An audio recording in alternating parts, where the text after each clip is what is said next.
Eat Well, Travel Often is sponsored by The Bookhouse, an independent bookstore with a cozy atmosphere where you can browse a plethora of fantastic selections, all while enjoying a delicious hot beverage. The folks at The Bookhouse spend a lot of time curating the books found on their shelves so that patrons of all ages can walk in and find all kinds of exceptional reads.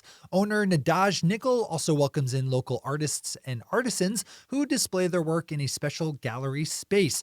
While you're browsing the Bookhouse's many literary gems, make sure to also check out their ever-changing events calendar, featuring readings from authors, topic discussions, workshops, book club meetings, and more. Whether you're looking for a classic, a bestseller, a hidden treasure, or maybe just a community to join, visit the Bookhouse, located at 281 Essex Street in Millburn, New Jersey, or online at thebookhousemillburn.com. Tell them we said hello.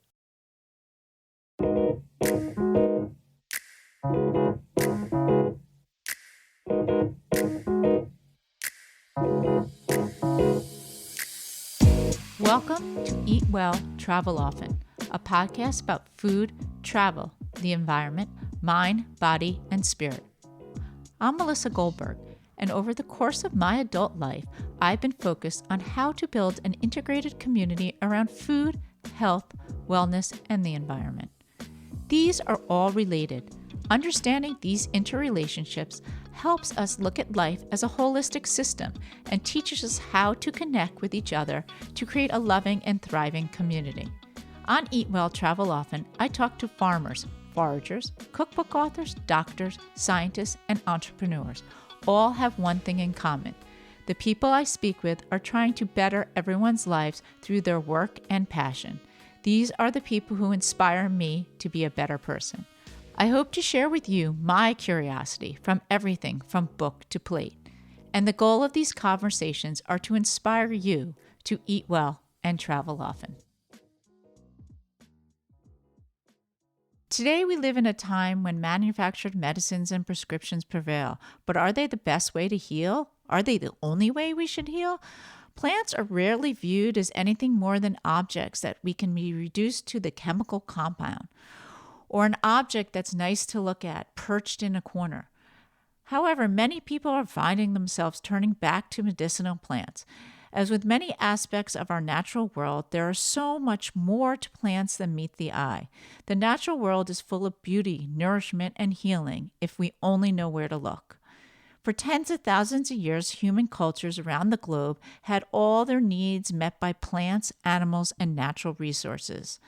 For medicine, they could find a finely stocked pharmacy in the roots, herbs, fungi, and trees all around them.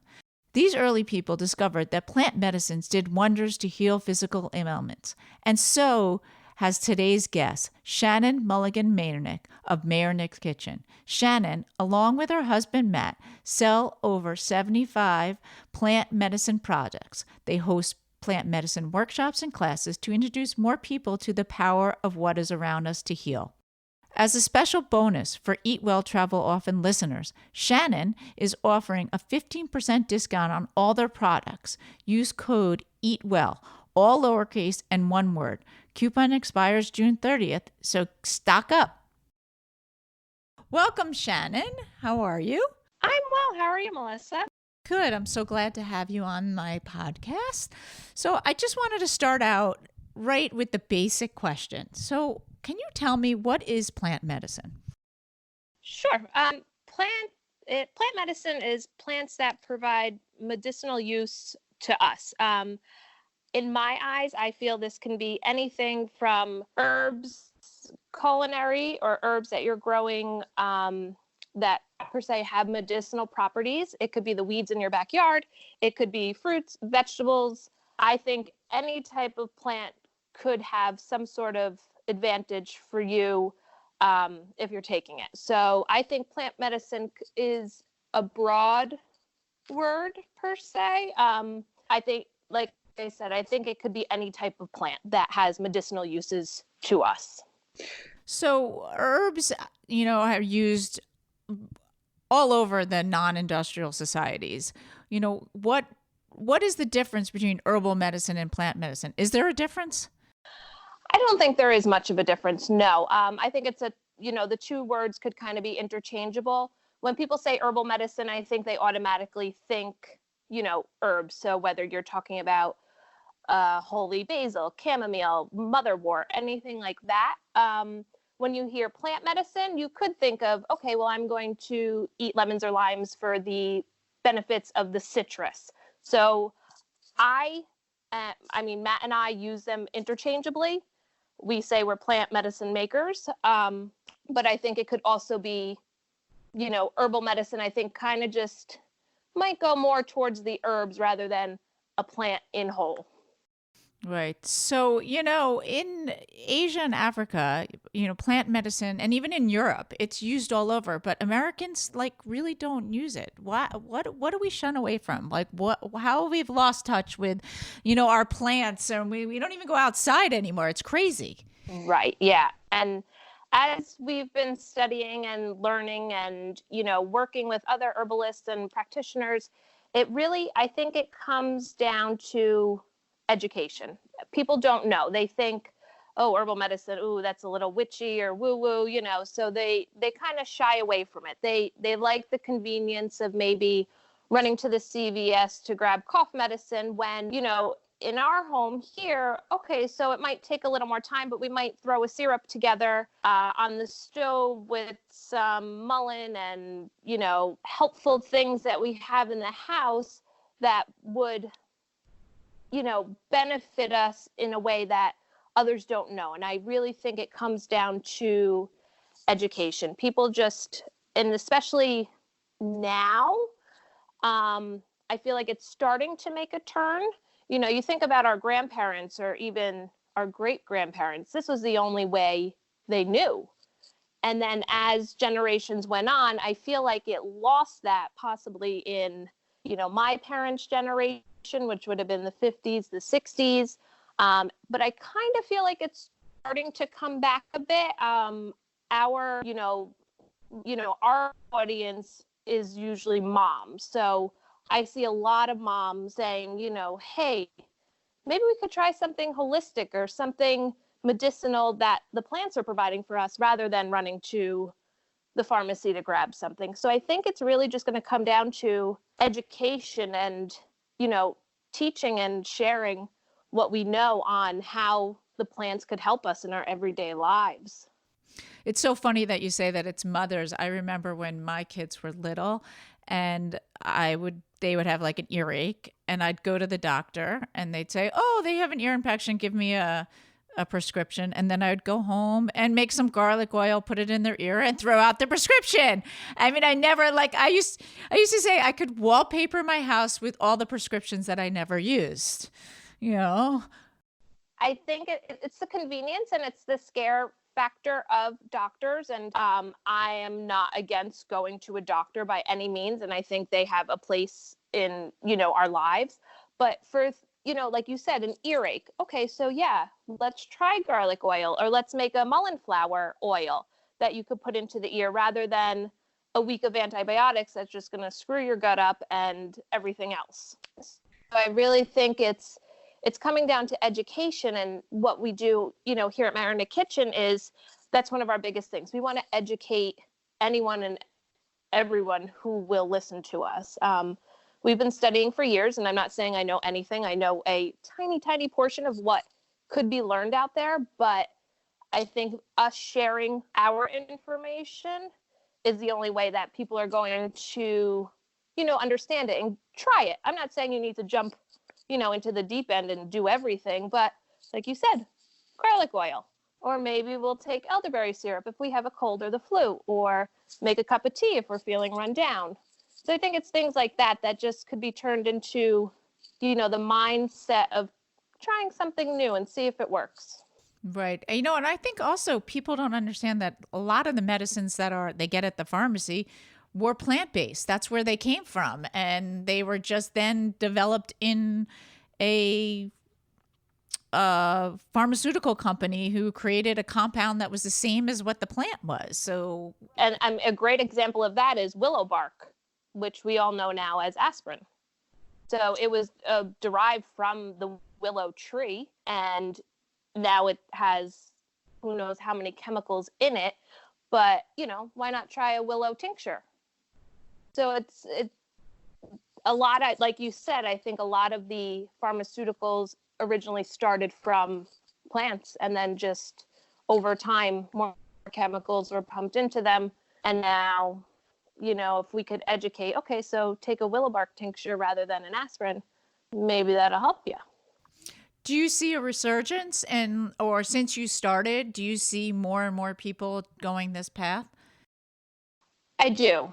Not in huge numbers, but I definitely see more of an interest and more people willing to try. So we have, we host workshops and talks, and some people you could tell are very hesitant, but they'll say, okay, you know what, let me try it. Let me see if it'll work. I've been on this medication or that medication for years for my migraines. Let me see if, I could take something you're offering to see if it'll help. So I'm not constantly popping a pill or something, like that. So I do see it's slowly coming around. And like I said, moms are, I think, some of the easiest maybe to convince, because not everything now, but you have all your organic and you want to be green cleaning your house. And I think it's just kind of following a trend, but I don't think they necessarily know yet that, like, how powerful it could be. So in terms of herbal medicines, there's fungal, there's bee products, there's from herbs. What type of products do you make?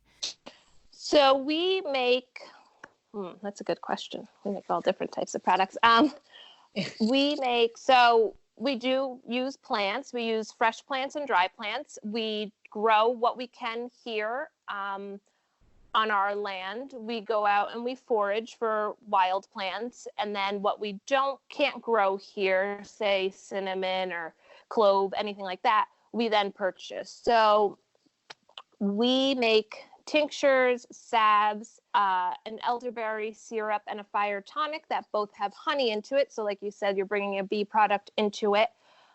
We do make mushroom tinctures. So we're doing a double extraction of the mushroom to get the alcohol properties and the water soluble properties out of the mushroom, because sometimes with mushrooms, they have both properties. So you want to be able to extract both of those to make the best medicine out of the mushroom.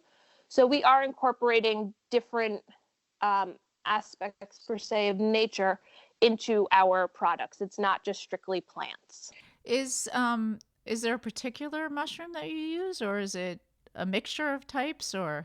So we have 7 different mushroom tinctures. So we use shiitake, maitake, lion's mane, chaga, birch polypore, which is a polypore, and then we have turkey tail, and there's reishi. So, All the good ones.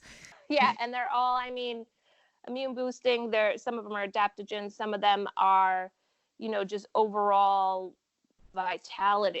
Their mushrooms are just amazing. So we try to incorporate them into our everyday life, whether it be through a tincture or a chaga tea, or cooking with them culinarily. So we feel mushrooms, and I feel mushrooms are kind of on the rise now too. People are becoming a lot more interested in mushrooms than just your, button mushrooms that you would cook with. People are starting to want to learn more about them, whether it's learning how to identify or learning to forage them, or just saying, hey, you know what, you make this, let me go ahead and give it a try, because I'd like to incorporate more mushrooms into my lifestyle. Yeah, and I take lion's mane and turkey tail every day, and then a mixture of other ones. But they're amazing. Do you use the flower, or do you use the flower of the mushroom, or do you use the mycelium?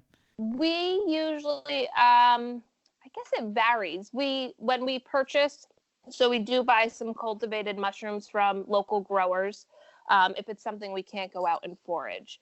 So we do use the mycelium. Flower wise, that I can't answer that one. So I'm pretty sure it's just whatever, like if I'm out foraging, it's, what's available. So whether it is the flower or the mycelium, do you have your I'm own not beehive? 100% sure. What was that? You have your own beehives? We do have 2 beehives. We are, fingers crossed, hoping they make it through the winter. We have not seen much activity on some of the warmer days we've had. So, we overwinter them, but there's a mite that attacks honeybees, and it could take out a whole hive. So we're hoping once it's warm enough for us to really get in there, we will see some activity in there. So you mentioned you make tinctures and salves and you sell dried herbs also. What is the difference, and what's the difference in like the efficacy of taking one over the other, or does it not matter? So it definitely, I definitely think it matters depending on what you're looking to accomplish with taking the medicine. So our tinctures, we use either fresh or dried plants, and we make them with grain alcohol that's then cut because grain alcohol is so strong. The plants we do make tinctures with are alcohol soluble, so the alcohol is allowing as much medicinal properties to be extracted from that plant to make the tincture, to make it into a plant medicine. Some plants are more water soluble, so that's when you want to move to a tea or an infusion. So a tea is a simple tea. You let it steep for 5-10 minutes and you enjoy a cup of tea. An infusion, or an herbal infusion, is you would let that steep for 8-10 hours and really going to get all of that medicinal property out of it, so then when you're sipping it or drinking it throughout the following day, you're getting a lot more medicine into you. So what we sometimes do is we'll make a half gallon or a quart the night before we want to enjoy it, and let it just sit on the counter overnight. So we pour the boiling water over the plant material, let it sit overnight, and then the next day we could just strain it and then enjoy the infusion. So if you're doing it for, a condition, or if you're feeling sick, run down, I always recommend to do an infusion because you're going to get a lot more out of it rather than just steeping, tea leaves or plant for 5 to 10 minutes. So if someone comes to your site and they purchase something, is there instructions on how to infuse it and what you should do? Or is this just something that people know what to do? Or no, people don't know what to do. So yeah, we do. We give instruction on, how to use it, and we suggest a dosage on what it is. So we actually don't sell any loose tea. Our main things are the tinctures. We make salves, elderberry syrup, fire tonic, and then we have a few like home type things. We have a lavender room spray. We have a rose facial spray. But what we're doing is we are incorporating into these products. So we're not just a few drops of essential oil or anything like that and saying, okay, here's your product. We're actually making infusions like I just talked about. So whether that be with the roses or with the lavender that we grow, we'll infuse, a big, half gallon worth of infusion. So we're really extracting all of those plant properties out of it, or medicinal properties out of it, and then making a product with it. So back a few years ago, we decided that in every product we make, we want to have a physical plant in it. So we're not just adding, a few essential oils here, a few essential oils here. We're literally making a product before then turning it into another product per se. Right. So you mentioned elderberry, and elderberry is like very popular now. What is it good for? Like, why is it something that everybody should stock in their house? Should they have it? I mean, it's an not autoimmune. It's a immune boosting syrup. So if you do have an autoimmune issue, you might want to be careful because this is going to help boost your immune system. So those that need to kind of reduce their immune system don't want to take it. You don't want to overactivate it. But in general, yes, I feel if you are able to take it and don't have any type of overactive immune system, you absolutely should be taking it daily. Once a day for preventative reasons, and then we take it 2, 3, 4 times a day if we're feeling run down or sick. So we take a tablespoon, super easy. You could throw it in your tea, you could throw it in a smoothie, you could really take it any way you want. We take it straight. But I do we've heard rave reviews about how it really helps the minute you have the onset of a cold or you think you're getting the flu or anything like that. So, weird question, with the coronavirus going on, you think it's a good thing to take daily to boost your immune system? Yeah, I think taking it daily, regardless of the viruses we may come in contact with or, that are being presented to us at this time, I think it's a great thing to take just to put into your daily habit. You make your coffee in the morning or you do this, you do that, you have your habits, just have your, tablespoon of elderberry syrup. Or if you don't want something sweet, we also offer then a fire tonic, which is the spices in it will kick any cold right on out of you. My husband loves that fire cider. I can't go near it. You and me both. Like, I have to hold my nose, like, take a shot of it. And I know I should take it because I know it helps, but sometimes it's just, I take little sips and then a big sip of water. But it's like, okay, if I'm going to get it down, I'll get it down. But for some people that love that spicy, real punch in the gut type, they love it. And I've heard people, they make it into a salad dressing or they add it to their bone broth. So there's other ways you could incorporate these plant medicines into, your everyday cooking or your morning smoothie, just so it's not like, oh, I need to take my elderberry or fire tonic. It just becomes a habit. Is there a daily practice that we should all subscribe to? Like, are there certain herbal and plant medicines that we should be taking every day, like the elderberry? Well, I would definitely say elderberry. Here, I can't really speak for what everyone should do not knowing what, either if there's medications they're on or what they may like or not like, but for Matt and I, we love to take, like you had mentioned earlier, lion's mane tincture in the morning, because it helps just boost your brain. So it's kind of like we take that in the morning to kind of kickstart our brain, to focus, to really start the day off on the right foot.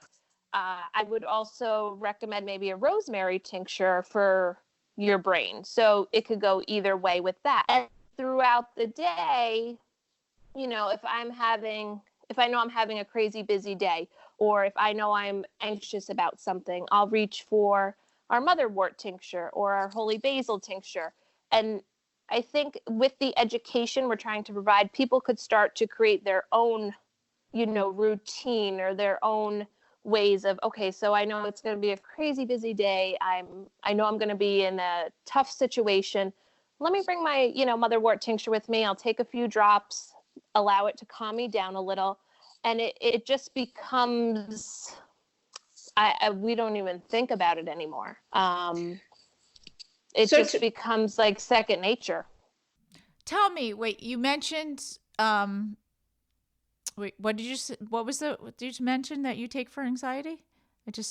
Holy basil tincture, or we have motherwort tincture. Motherwort. So tell me, what motherwort, like, what are the properties of motherwort? Because it's a mint, so it's in the mint family, and it acts as a, I don't want to say a sedative, like it's going to knock you out, but it helps calm. It's a nervine, so it's going to help calm your nerves if, like I said, you're ever in those situations where you're like, oh, I know today's going to be a really tense day, whether it's at work or someone I have to deal with, or and you could easily, they come in 1-ounce dropper bottles, so you could easily carry them with you. It's not like you're carrying this big old bottle around. And take a few drops. You could take it straight. You could take it in your water or your tea. And, there's been times where I literally feel it, like its effects immediately. Like you could just feel that, like, you just want to like sigh and say, okay, I'm going to be able to get through this. I could do this. So I think there's I keep going back to education, but I think as long as we're educating whomever may be interested in it and let them know, these plants really work, then I think we're going to kind of be on the right path to get people to become familiar and to be open to trying them. So I have a question. I was just thinking, my aunt is a homeopath and she subscribes to, the homeopathic medicine, which is just the little tiny pills you put under your tongue. What's the difference? Like those are plant-based, right?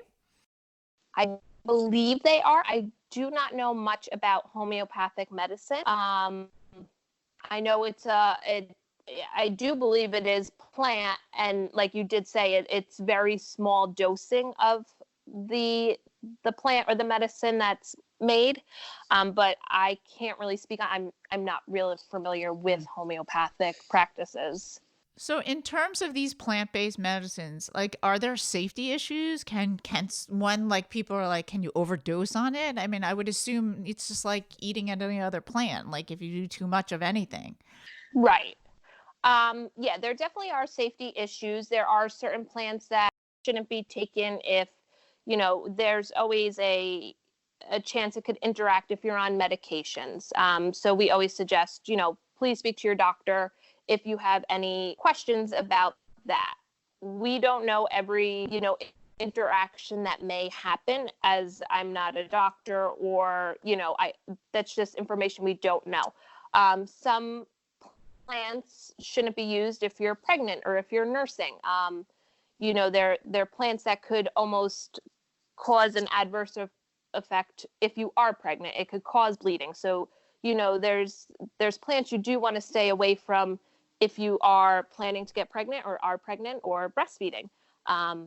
There are plants that probably shouldn't be given to children at a young age, but adults could handle. So yes, I don't want to say each plant is very specific and you have to know everything about the plant, but there are some precautions I would absolutely take. And we, again, always recommend just speaking to your doctor if you do have a question on that. We can't speak to say, yes, go ahead and take that, or no, don't go ahead and take that. So, and by overdosing, I don't necessarily think you could really overdose. I think your body would let you know if it didn't want any more of it. So whether that's, you get sick or something, like, I think your body would reject it before you had any serious adverse reactions. So let's step back. So how did you get into this? Like, how did you start learning about plant medicine? What got you interested in it? Was there someone who was sick that was helped out? Like, how did you do this? So it was probably about now going on 8 years or so. I was working for a publisher, and a friend of mine said, hey, I'm going to this class at a herbal shop up in New York State.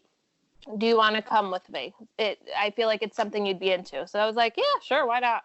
So we go to this class, and it was hosted by Robin Rose Bennett, who is an herbalist in New Jersey. And she taught us that night how to make a cough syrup with herbs. So I'm watching, and I'm like, I could do this. Like, it just piqued my interest immediately. So we all went home with a little thing of herbal medicine. It had hawthorn berries in it, and it had honey and brandy and all sorts of things. So, I put it in the cabinet. I'm like, all right, well, I'll use that when I need it. So Matt and I decide we're going to take a trip out to Napa. The night before, my throat's scratchy. I'm like, I can't be sick. We're getting on a plane. We're going on vacation. So I was like, you know what? Let me grab that plant medicine I made in that class. So, I mean, little did I know you're supposed to strain the plants. So I went to go take like a shot worth of this with hawthorn berries, which are hard as can be. It'd be like trying to swallow a spiky coffee bean. Plants are in it. So now I'm just spitting this out. I'm like, all right, I need to find out what I should be doing and how I should be doing this, because like I had said, it piqued my interest that night. And then when I was like, this is not right, I need to figure it out. After that, it was like I just immersed myself in it. So I ended up getting into an apprenticeship with Robin Rose Bennett. It was a 3-year apprenticeship, and once a month we had a circle of women who went up to her home, and we learned about plants, we learned about nature, we learned how to forage plants and how to respect them, and it was amazing. So I completed that. I then took a 2.5-year course online through the Chestnut School of Herbal Medicine out of Asheville, North Carolina, and completed that, which was all self-study. So it was really me being forced to sit down and learn the plants and how to make certain things, and how to identify without me necessarily, like I did with Robin, being able to go out into the forest and touch them and find them. So it was a different way of learning, but I think both of them kind of back to back really helped me to understand how to identify, forage, and, make the medicines that we make today. Matt and I have been gardening since pretty much we got together. We had a little container garden in an apartment we lived in. And then when we bought the house, we made sure we had land because we knew we wanted a garden. And now every year the garden just grows and grows and grows. We have over 75 medicinal herbs growing in our garden, as well as fruits and vegetables. And we just acquired some land up in Wantage, which is in Sussex County, where we'll be growing a lot more. So we could be, using the plants that we're growing and tending to then make our products. So it's been a journey, and Matt's goes back even further because he always gardened with his mom and his dad. So he always kind of had that itch to be in the dirt. So this was just natural to him. That's awesome. Do you grow everything organically or sustainably? And is that really important for these kind of products? Yes, it is very important, I feel. And yes, we grow organically here. We are not certified as we are a very, very small business, but we do follow organic practices and sustainability. We know that when we're going out and foraging, which is wild crafting, so you really can't put that organic label on it, but we know where we could go that hasn't been sprayed or isn't really, touched by anything other than the animals living in the forest. We know that if we go to harvest an invasive, we could go ahead and take kind of as much as we want, like mugwort. But if we came across a patch of, golden seal, or if we wanted something culinary like ramps or fiddlehead ferns, we know and we teach that, okay, no, you should not be taking all of this. This needs to stay here. So you're going to take maybe like 20% of that and leave the rest for the land or whomever else may need it, animals, birds, things like that.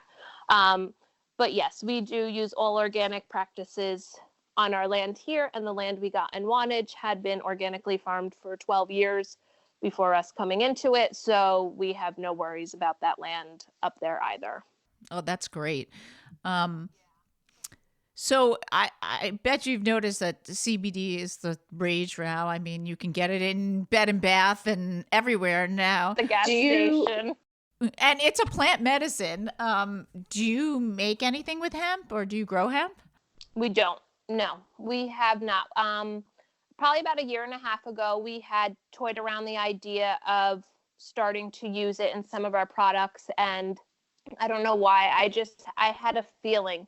I said, I feel like this is going to kind of become the next big thing.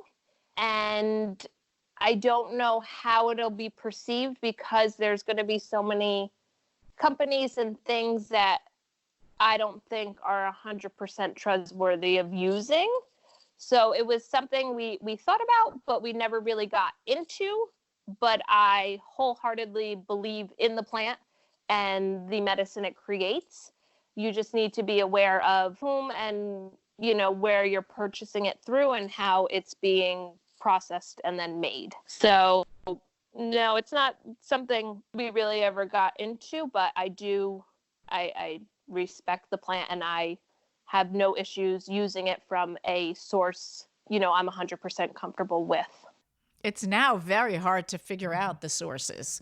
There's so much out there. It's like the Wild West, and you just literally, it's really hard to figure out for the common person going in. They don't know because it's everywhere. It's in everything. It's every store now has a sign that says we have CBD. And I think that goes back to how you're saying, like, the average person doesn't know. And it's just like the average person that walks into the food store. Okay, so you have no clue where a lot of that produce is going or coming from. So what Matt and I also like to, talk about and, teach is get to know your farmers, get to know who's growing what you're eating or who's growing what, may be in your products. And it isn't hard. And a lot of times the farmers, they want to talk to you. They want to share what they're doing. Because, on our end, we want to share everything we're doing.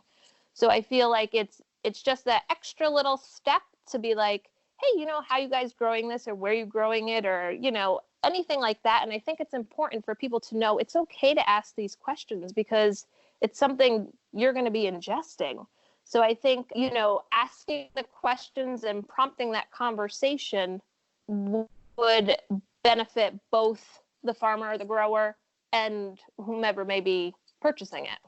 I 100% agree with you. And I think we have gotten so far from knowing where our food comes from that we have lost touch. It's just like a commodity that you just get and some people don't even enjoy. They're just consuming to consume. And I don't know. I find real enjoyment in food and cooking food and teaching people about food. And because it's a community, food is it's like the core of community. You sit down, you talk to people. It's just, and I love that you do workshops and stuff. How often do you do that? Because it's really great to teach people. So workshops, they kind of vary. So we do some here at our home or in our gardens. And then we also, we do workshops at garden centers or, libraries, garden clubs. Really, we're open to talking to anyone about anything we're doing. A series we do have coming up it's now April, May, and June is we're going to be leading weed walks. So what a weed walk is we're literally going to meet in a park or an area where I know it's safe to, harvest plants. And I'm going to teach you how to identify certain plants that, grow in the wild. So people are familiar with the dandelion. A lot of people love to just spray their lawns, kill them. I don't want them in my lawn. It's an amazing plant. And there are so many plants that grow wild that some look at as an invasive that you could enjoy daily. So that could be anywhere from chickweed to plantain to cleavers to spice bush. Taking a walk in the woods and being able to point out all of these plants and, teaching others that, hey, that plantain that grows in everyone's lawn, that would be great if you got stung or bit by something when you're out and about and you don't have, a salve or something to put on it. Chew up a little piece of plantain, put it on, and it's going to take the sting right out. So it's these small little bits of, I feel like people say folklore, but it's not really folklore. It's, practiced and proven pretty much that these things work. Right. So our weed walks are something new we're going to be doing this year. And it's literally just just getting a group of people to go out into the woods and to look at the ground and look at the trees and, see what's out there for us to benefit from. The plants want to give, the plants want to help. We just have to do it in a way that we're respecting the plants. So if people want to find out about you and find out about your weed walks, I'll put this all in the show notes, but where would they go? Your website has them, or Facebook? Our website has all of our events listed. Easy registration for any of our events that we do. Our website is MayernikKitchen.com, which is also the company name. And you could also find us on social media, Instagram, Facebook, at Mayernik Kitchen. Now, if anybody was interested in studying this more or wanted to look into it, do you recommend, is there an author or a book that you would recommend that people could start, or just to learn more about the different plant medicines and what's best for them, or how to identify them? Yes, totally. So in this area, of course, I would recommend any class by Robin Rose Bennett. She's a mentor, my mentor, my friend. We've stayed very close over the years. She runs all different events. She's up in the West Milford area, so she runs events there. She runs events in the city. But I think, I'm trying to think of books, or a lot of it is online. And I know you need to really know who you're trusting, or, who you're getting your information from. So I would suggest maybe Rosemary Gladstar. She's a well-known herbalist in this, in the area. Susan Weed. She's also a herbalist in New York State. Some of her things are a little off topic, or I don't know if I agree with them, but she is an amazing, she has a lot of information. Is that her real name, Susan Weed? I don't think so, because she spells it S-U-N, like sun almost. Oh. Yeah, they all, Rosemary Gladstar is, I'm not sure that's her real name. But I would say maybe, oh my goodness. Like I said, I studied through the Chestnut School of Herbs, which is online. That's an amazing program. And a lot of them offer free videos, and they offer a lot of information on their blog. And you could just really dig in that way and figure out, there's so many different types of herbalism that you could go. You could go the clinical route. You could go the medicine making route. You could go the education route. So I think it's really, you need to find what you want to do, and then find those instructors and those experts in the field. Well, this has been awesome. Is there anything else that you want to talk about that we didn't cover? I think we covered mostly everything. Yeah, I think so. Don't be scared of plants. Don't be, intimidated by them. Get out there, get your hands in the dirt, talk to them and just get to know them. I think that's the biggest thing, is get to know the plants. And I think they'll show you what they could help you with. And get some elderberry and some maybe fire cider in the cabinet, just in case. Yeah, just in case. Yeah. And yeah, if anyone has any questions, we are always open to chatting about, anything. If it's something I don't know, I would love to recommend, I don't want to give any type of false information, but I would love to recommend someone who may be more, advanced or skilled in whatever it is. But, we're always open to chat and to teach. Keeping all the knowledge to myself isn't helping anyone. So we're an open book. That's great. Thank you so much, Shannon. Oh, I you're welcome. really Thank appreciate you. you taking the time to talk to me. And I will, I'm going to go on your store and fill up my cabinet. Awesome. Thank you so much for having me. This was so fun. Thank you. And now we are at the Book to Plate segment of Eat Well, Travel Often podcast. Here, I report back to you my personal experience. It could be a cookbook I cook from, a restaurant I ate at, even a place I recently visited. If you have any suggestions, please reach out to me. Recently, my cookbook club decided to try out Jamie Oliver's new and first vegetarian cookbook called The Ultimate Veg. I decided to make the sticky onion tart. The recipe was easy to follow and to make, and it was not only came out delicious, but it looked beautiful too. Everyone at the club seemed to like the cookbook, but noted that some of the recipes were very spicy. A friend of mine made the green mac and cheese. She said that her kids loved it, but felt it did not taste like mac and cheese, although it was delicious. The recipe included broccolini, fresh thyme, and spinach, and that's what made it green. One of my favorite recipes was the mushroom broth. It was really, really flavorful, and I would definitely make it myself. The only difference from the recipe would be I would make it with fresh broth instead of canned. A friend made the pithiver pie. I don't even know if I'm saying that right. While she was making it, she said she had to Google the recipe and watch a video to make sure she was doing it correctly.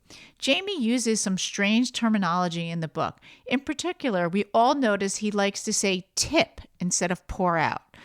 Not a typical word an American would use about pouring out flour or whatever in a recipe. But once you figure out what he's doing, it's easy to follow. If you are a vegetarian or looking for more plant-based meals, I would definitely add the Ultimate Veg into your cookbook library. It has a lot of recipes that you can vary or use. They're very easy to follow once you get through Jamie's English terminology. I highly recommend this book. A special thanks to Shannon from Mayernik Kitchen for taking the time to talk with me. If you want to find out more about Shannon or Mayernik Kitchen, you can go to eatwelltraveloften.net, where you can find all the show notes. You can reach me via email at melissa@eatwelltraveloften.net or on Instagram or Facebook at eatwelltraveloften podcast. I'd love to have any recommendations or comments you may have. Thank you. Eat well and travel often.